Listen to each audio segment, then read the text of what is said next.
Faster than Lambos, faster than the Bugatti. They are the fastest production car off of the showroom floor today, and we've got it right here for the Invitational, and is the main event.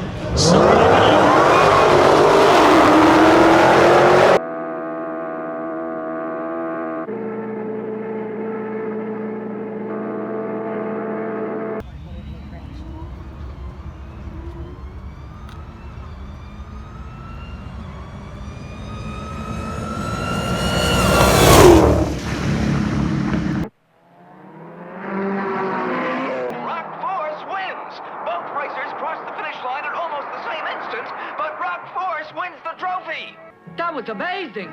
How's it feel to be the winner of the race? Please come to the judges' stand for your award.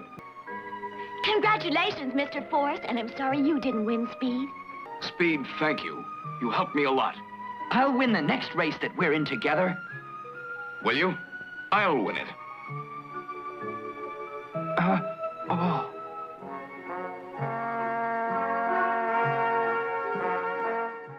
Me and Ron, we actually ran 2 for 2, but when it counted, Ron was able to pull off the big W and throw me the big L. Guys, no, you didn't sandbag. No. Hey guys, basically what was happening is that I raced a guy that was running some nitrous, and so I was trying to run a little better time, so I tried a different technique, which is called flashing it. I just left everything. I went completely against Rod Hetzel's advice, which I will never do again, Rod. And don't experiment on the final. Yeah, I know. And I experimented on the final, and instead of bringing my stall speed up and launching like I was doing, which was cutting me 2.22s. Yeah, I'm telling you right now, I saw you move before I even could be on the throttle. Yes, I don't know how you were doing that. Yes. Well, that's a trick. Well, that's a trick that Ron Hetzel had taught me. So I went against that and tried something else that another guy named CC was telling me, which was flashing the stall converter, just hitting it from nothing. And like you said, don't try it on the final. That'll get you more wheel lift when you have good DA. Okay. Yeah, for sure. Okay. Yeah. Okay. But anyway, guys, hey, I had a great time. It was a lot of fun. Well, hey guys, Ron is on his way to a race for the final. I'm gonna go over and get sacrificed. Hey, so we'll see how that goes. All right, guys, Demonology, I'm out. You know what I'm doing, snatching souls. Peace. Later. Good job, bro. Chris Schauber from Jacksonville, Arkansas, coming up in the 2015 Challenge.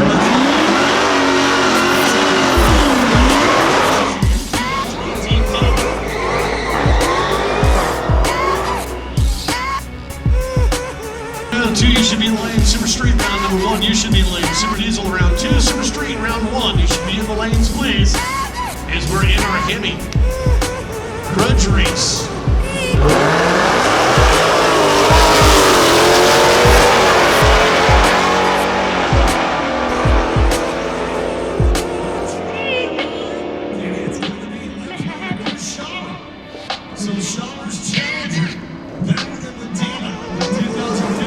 On his way to race for the championship. He's going to race against Ron. He's going to race against Ron Silva. Guys, my prediction is he's going to beat Ron Silva. This car here is a beast. When I tell you it's a beast, it's a beast. When he hit that shot of nitrous, it was all over. I think I got him on the launch, but I couldn't hold it. I mean, he walked. Yeah, I mean, I treated you on that. You chopped the tree on me. Hey, but he walked me down and then drugged me. I mean, this car is literally a beast. Now, who did you get to do the work for you on your car? Tim Barr's doing all the tuning. I've pretty much done the mechanic work on it, and then Brent Latimer from Jokers is doing the blower. Okay, on the blower. So guys, you heard that Tim Barth is the man, correct? Tim Barth is a tuning man, right? Tim Barth, right? Yep.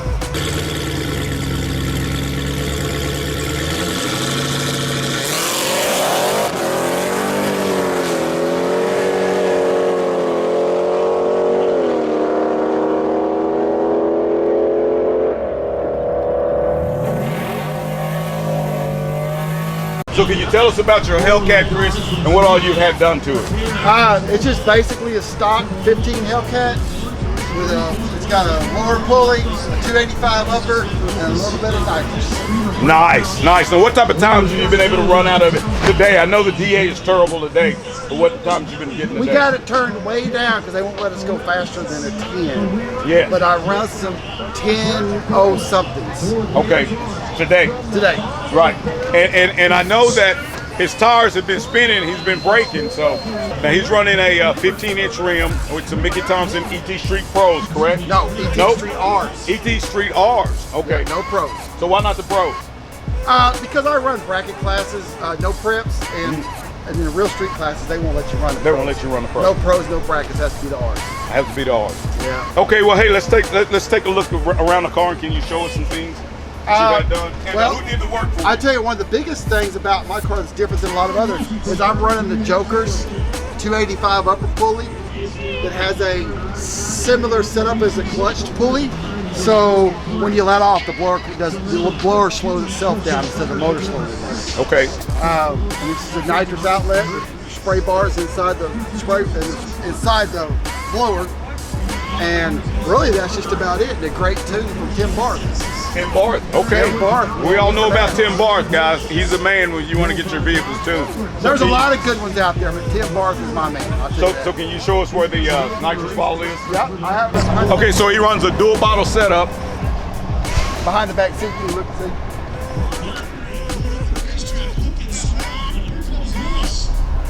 Look, this is look at it. This is how far the tires are spun inside the rim Nice.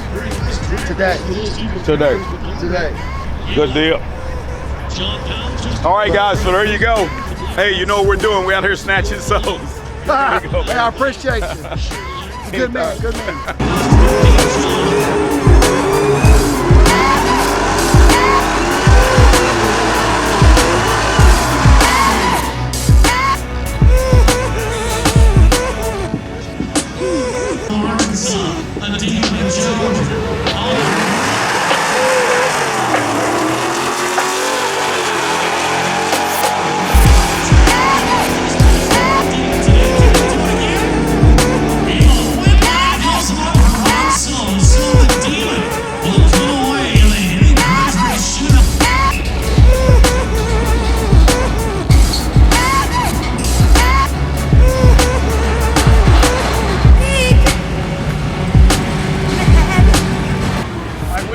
On him, and that's what it took. Congratulations, brother.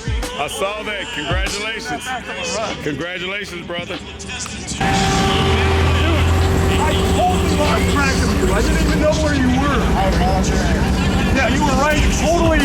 I turned on the nitrous at the 660. So yeah, what was your reaction? That's actually not that bad of a reaction. Yeah, 424. What was your reaction?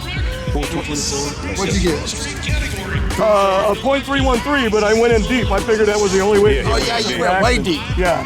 So deeper than I've been all day, but I didn't know what it would take the red light, so I was a little bit nervous. What I did is I lowered my launch RPM a little bit to compensate. Yeah, and I went straight off at just dead throttle, and then I saw you. You were like right. I was like right on your door, right back here.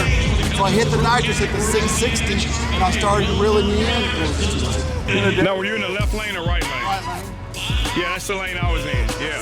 Yeah, something spinning. Yeah, because every time I'd hit fourth gear, the rear end would shake. Exactly. I don't know if something's seeping up or whatever it is. You know, I hooked up good down track, but my 60 foots are off, so I don't know what's going on with that. What was your time? Actually, 10:25, 133.99. What was your times? 1065, 140, but you got me on a reaction time. Deep staging at the starting line at the tree is defined as when you go up, you turn on the first stage light, you turn on the second stage light. There's somewhere in the neighborhood of 3 to 4 inches, every track's different, to where you can roll in without turning out off the top stage light. Once you roll in deep enough that the top light goes out, that's called deep staging. And in some venues or some races,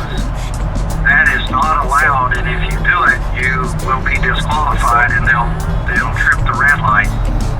And then some races and some venues it is allowed. So if you're ever at a race, especially when it's a 4.0 Pro tree, you want to find out if deep staging is allowed. And if it is, it's something to consider, because what deep staging does with a 4.0 Pro tree, where there's no warning and all three of the bulbs come on at the same time, then you're going to be really challenged to cut a good light, because you have no warning, and when those bulbs flash, the timer starts for the 0.4 of a second between yellow and green, and that happens really fast, and it's impossible for a street car down here to red light on a 4.0 Pro tree unless you're guessing when it's going to go yellow and you actually launch the car before you see it.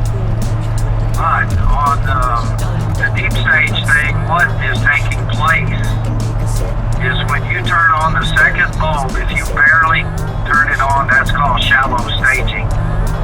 And then there's about another 3 or 4 inches of travel before you're actually rolling forward, where the beam that starts the actual time counting from when it went green to when you actually left the line and broke the beam where it started the clock. That's what computes your reaction time. And the closer you move forward on the tree, the closer you are to breaking the beam to start the timer. So deep staging can give you maybe a 2-inch advantage that you roll in if your competitor does not roll in. And that 2 inches in terms of getting to the other end of the track and cutting a better light can be really a big amount of advantage. It will slow down your ET a mile an hour, but you're closer to the finish on the track. Okay. And so that gets you there, if that makes sense. All right, guys. Well, hey, there you go. We got it again from the king of the Cobra Jets, Mr. Rod Hetzel himself.